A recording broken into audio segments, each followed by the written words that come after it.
Your Excellencies, distinguished ladies and gentlemen, now we are going to get a sense of what next level in summary means for the Buhari administration.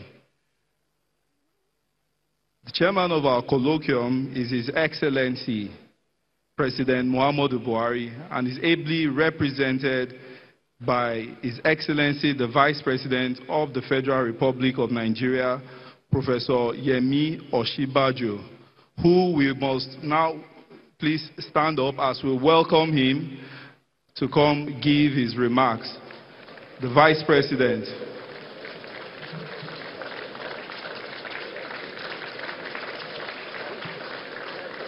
Thank you very much. Please sit.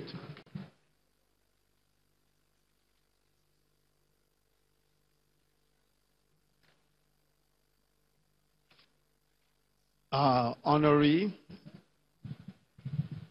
and celebrant Asiwaju Bola Ahmed Tinubu, the Jagaban Bogu and the Jagaban of the universe,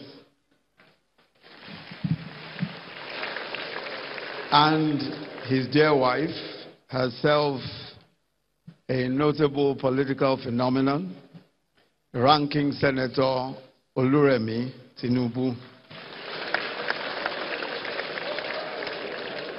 the national chairman of the APC, Comrade Adams Oshiomhole, and former chairman of the APC, Baba Bisi Akonde, Baba Omo KKK,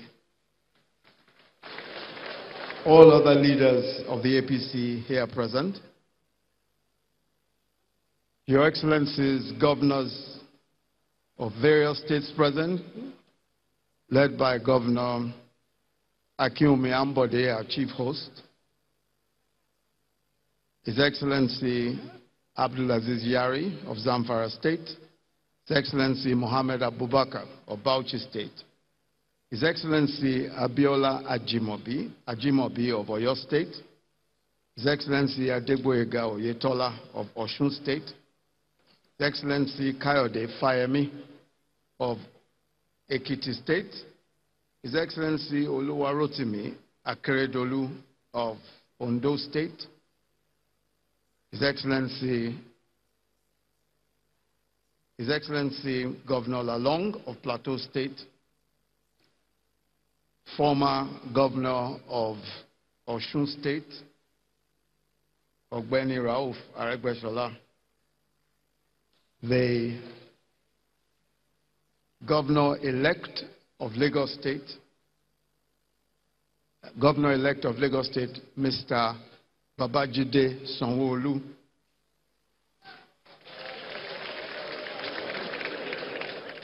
Deputy Governor of Edo State, Comrade Philip Shuaibu,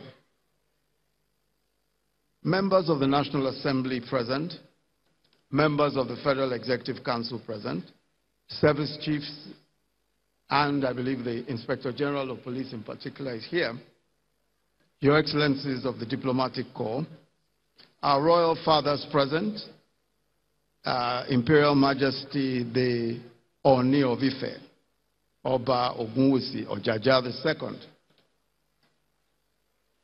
His Royal Majesty the Owa Obokun,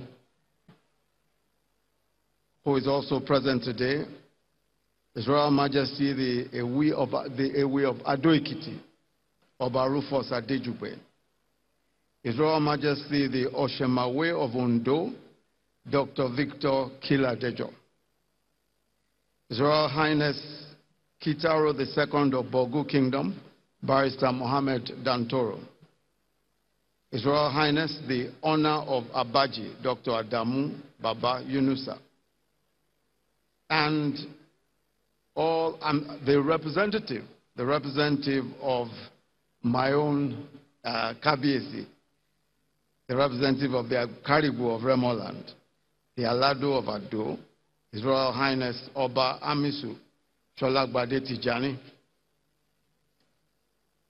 and all other royal fathers who are present here today. distinguished guests, ladies and gentlemen.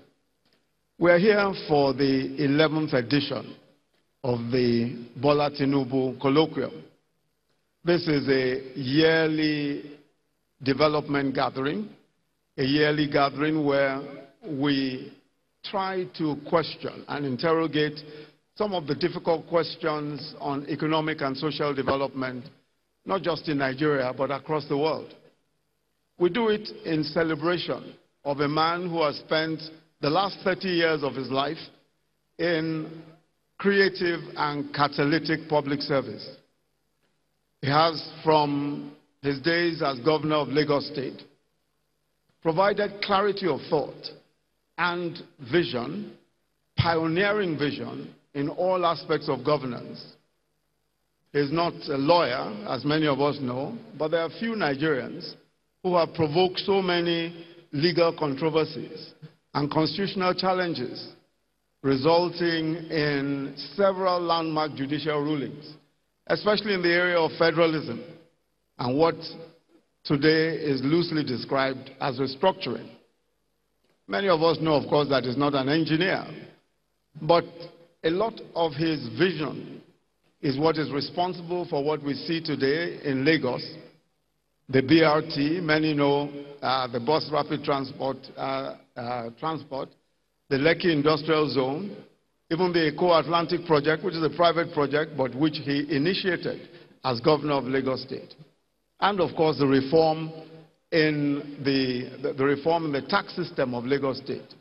Today, Lagos, as we know, earns more revenue, more IGR, than 31 states of Nigeria put together. That by itself began in 2001 with a very innovative way in which he reformed the tax system in Lagos and created an independent Lagos Inland Revenue Service. Several African countries and states of Nigeria have engaged the LIRS as consultants for their own reform efforts. But how about electoral reform?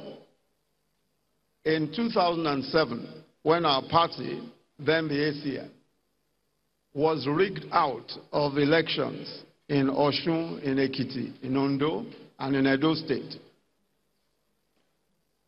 I was asked, he invited me to his residence, as Asiwaju invited me to his residence at Bodilon.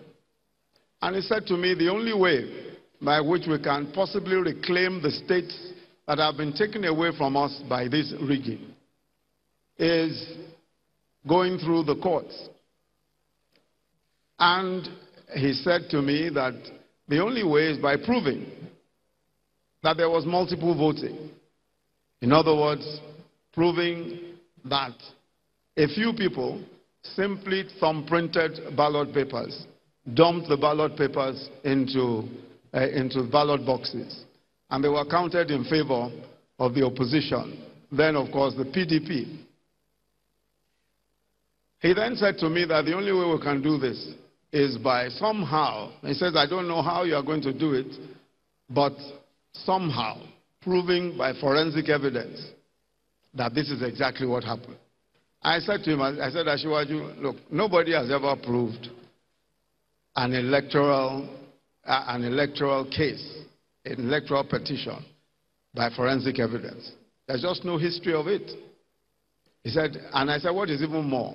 We have over a million ballot papers. If we consider all of the ballot papers in each of these states, there are over a million, or in fact, at the time, there were about 1.3 million ballot papers, putting together all the states. And how can we prove multiple voting? He said, you know, Yemi, I've told you what my own view is. You just go and look for a way of sorting this out. So I went to the UK and met with possibly the most experienced fingerprint expert in the entire United Kingdom, a gentleman called Adrian Forty, introduced to me by some of the QCs who I'd worked with in the UK. And when I told Adrian Forty the enormity of the problem, he laughed and almost fell off his chair. He said, in all my own almost 50 years of experience as a fingerprint expert. I have not even done up to 4,000 fingerprints. You are now saying that I should come and do 1.3 million fingerprints. Come on, I mean, that's almost impossible. Anyway, so we parted that day. That was a Thursday. And then he called me back on the Monday and said, let's talk again about this crazy thing that you had suggested. And we sat and talked about it. And somehow designed a way. He said, of course, we used a bit of technology. But most importantly, we were able to get fingerprint experts. He said to me, the only way is to get the number of fingerprint experts that have never been assembled before. I said, about how many? He said, a minimum of 50 fingerprint experts. In the end, we hired 63 fingerprint experts, 63. 50 of them were from the UK police. What was even more interesting about that was that even to get the UK police to support us, Asiwaju had to come all the way from Nigeria to come and talk to friends and people who he knew to try and persuade the authorities to let us use the UK police. In the end, they allowed us to, of course, in the spare time of those policemen.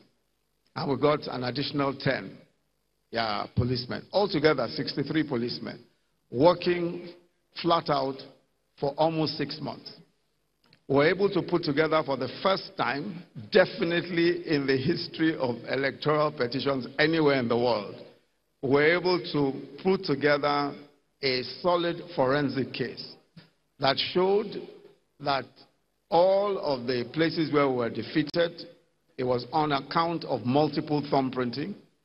And we also demonstrated that it was impossible for those who said they voted. For instance, we showed that if you cast 20,000 votes in a particular unit, when we calculated the time that it takes to cast one single vote, it's usually above 5 minutes. But we discovered that our friends in that other political party were able to cast their votes in 5 seconds. Because all they were doing was simply thumbprinting. They just simply take out a booklet and thumbprint as many as possible. So we were able to demonstrate all of that in court. Cut a long story short, one by one, we were able to get back the state that had been taken away from us.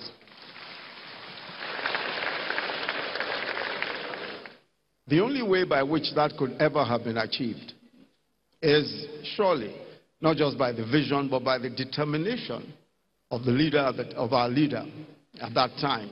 It was, of course, the leader of the ACN at the time. And he showed the kind of leadership that was very, very rare, of course. Not only defining what he thought was the way forward, but also supporting it in every way and backing it to the very end.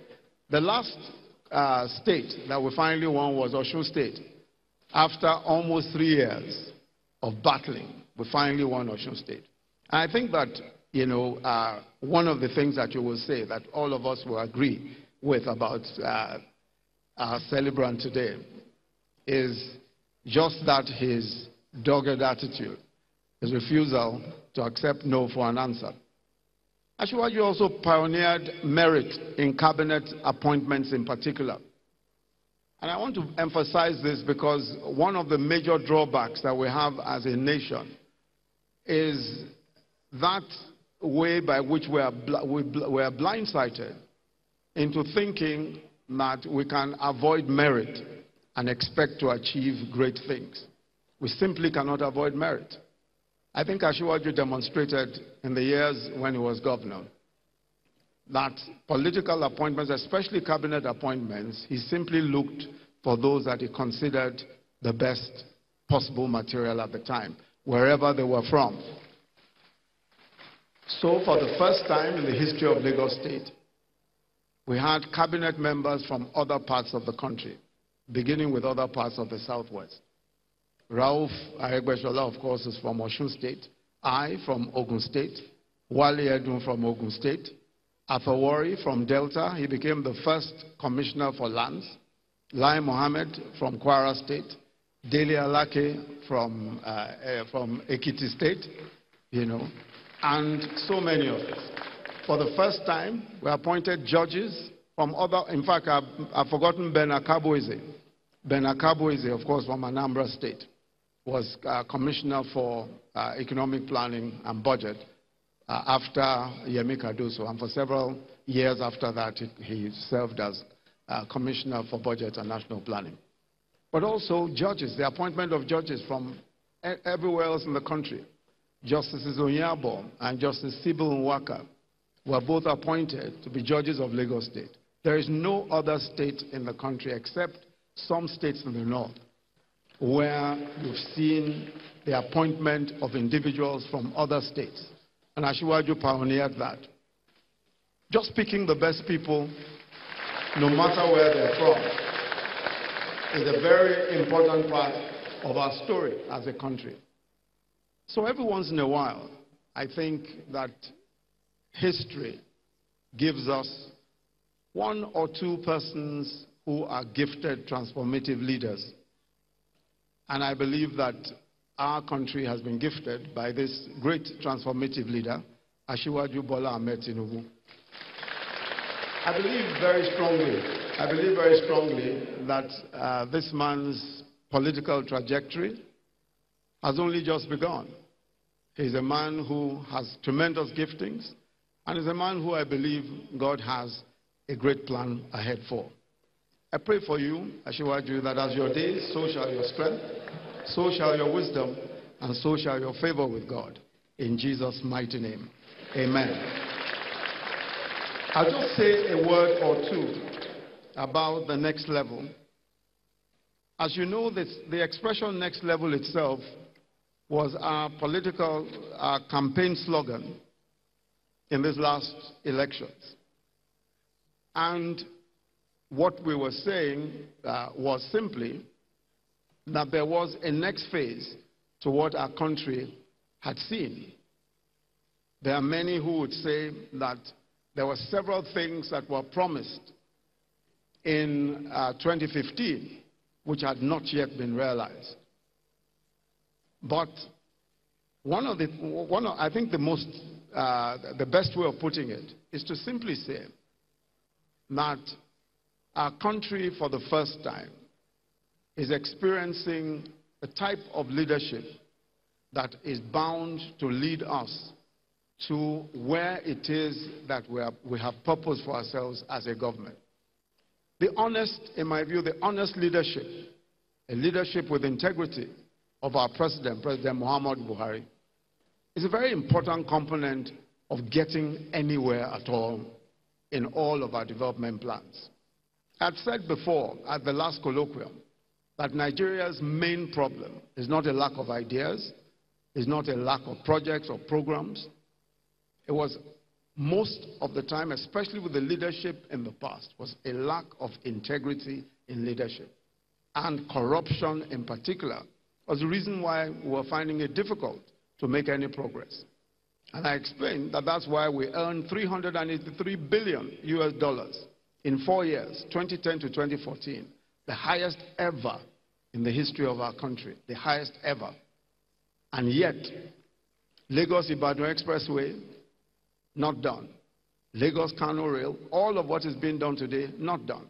We cannot point to a single major project, a single major infrastructure project that was completed in a 10-year period, despite the high earnings, including power. So a government coming after so many years of waste must be a government, first, that emphasizes fiscal prudence, a government that emphasizes integrity in public finance, so that we manage the little resources we have to achieve the maximum that can be achieved. And that is what President Muhammadu Buhari set out to do. As I keep saying, the president has never claimed to be an orator. And we all know that he's not an orator. He just gets things done. It was under President Muhammadu Buhari that 3 of the 4 refineries that we have today were built when he was Minister for Petroleum. 3,500 kilometers of pipelines were built by him as Minister of Petroleum in a 3-year period. So there's a track record here, not of talking, but of just getting things done. And this is what we've seen in the past 4 years. That is why we're able to put aside the money for the Lagos-Ibadan Expressway, and that is going on apace at the moment. That is why we've opened the first phase of the Lagos-Kano Railway, and that was commissioned just a few weeks before, a couple of days, I think it was just last month, that was commissioned, the Lagos-Abeokuta-Ibadan phase of that project. The Tapewari Railway, now completed, after 35 years of being on the books. The Abuja Rail, the light rail project here in Abuja, started in 2005. Budget after budget, never completed. Was completed also at the end of 2017. Now we have that light rail. Now we have that light rail from the airport to Idu. And same as several other projects, several other major infrastructural projects. Mambila Hydro has been on the cards for 40 years. We've just put together the resources to begin that project. And we'll complete this project. So for us, infrastructure is critical at the next level. You cannot have a situation where you have the kinds of power situations we have today and expect transformative development. That is why we're focused on power and other infrastructure. We're focused on fixing the infrastructure in our country. And we believe that if we're able to fix the infrastructure, the roads, the rail, and especially power, we'll be able to make significant progress. Today, our rail project starts from the Apapa port so that we're able to clear the congestion in that port because the rail, the Lagos-Kano rail, begins from the Apapa port, and we can start taking out cargo from the Apapa port using rail as an alternative means of transportation. The same is true of agriculture, and you just heard our partners from Brazil talking about the agro-industrial phase of agricultural development. And we're committed to that project because we believe that that is what will transform the agro-industrial phase of our planning. And that's what will transform agriculture in this country and create the additional jobs that we require. It's not enough to have farmers everywhere. We need the refining capacity, we need the processing capacity. And that is what our partnership with the Brazilians will provide for us. Same is true of the reforms that we're making in education and healthcare. Today, the emphasis is on digital literacy. The emphasis is on training our teachers to be able to train the next generation of children in school. And we're focused on doing so using some of the methods that we've described very comprehensively, not just in the ARGP, but in our next level document, which I hope will be made available today. So we're focusing on science, technology, engineering, arts, and maths, not STEM, but STEAM, because we've added arts to it. We're focusing on training young people in digital skills, critical thinking, and various other skills that are necessary for the sorts of jobs that the 21st century will provide. The same is true of healthcare. Our focus on healthcare will be on national health insurance because we cannot finance healthcare by the budget alone. It's compulsory national health insurance that's going to open the doors for financing healthcare, or financial healthcare for us. Finally, we're also talking again about social investments, our social investment program. At the next level, we're of course going to expand the social investment program. At the moment, the program is the biggest of its kind anywhere in the African continent, where we are feeding every day in our school feeding program 9.2 million children across 26 states, every single day. That program is important not just from the point of view of providing nutrition for many of the young people in public schools, many of whom come from very poor parents, and many who may not be assured of a decent meal a day. That is a very important program for us also because of the multiplier effect on agriculture and also on distribution of those products, and of course those we employ as cooks and other services. The same is true of our Trader Money program, the Government Enterprise and Empowerment Program, GEEP. Trader Money, market money, and all of that. where we're giving money to the bottom of the trading pyramid in Nigeria. We lend them it's a program, of course, as you know, of the Bank of Industry.